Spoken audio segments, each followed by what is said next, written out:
there. Well, now we're going to be putting the cedar chips down. And I've got some haircuts to give over here later. But I wanted to talk about tools.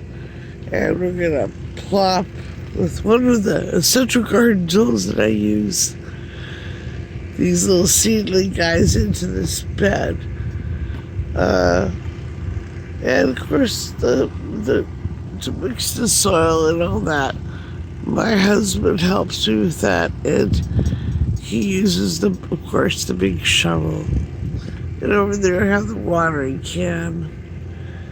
And my little tool bin right here. And I carry some weird things. I carry this plastic that you can use for emergency cover, just to hold down things.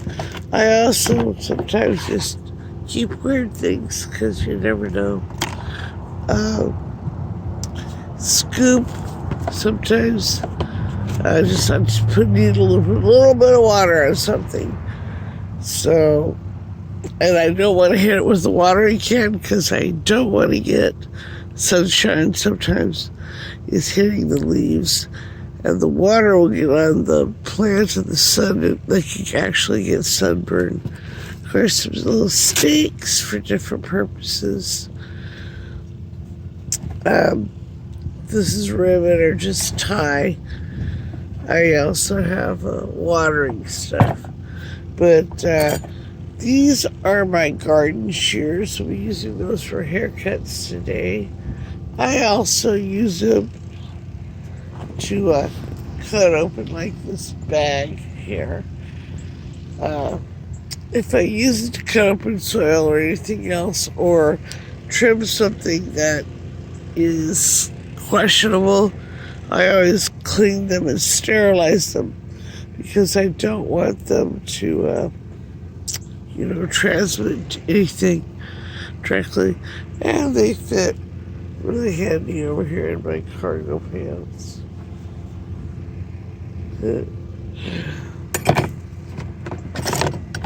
This is an old, probably some antique. It's fashioned to look like bamboo, I guess.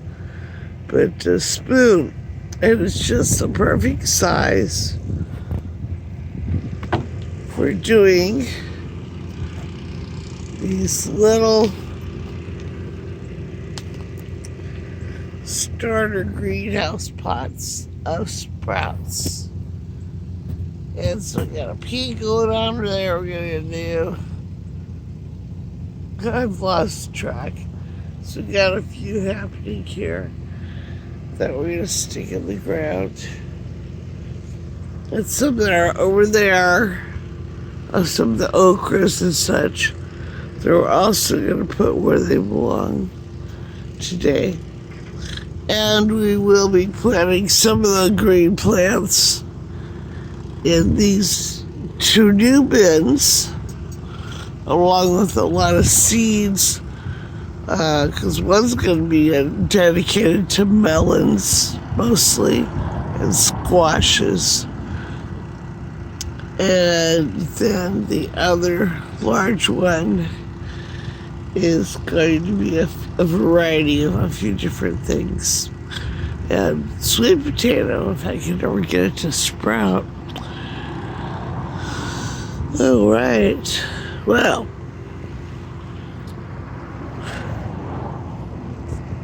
next video we'll go ahead and use our super tool.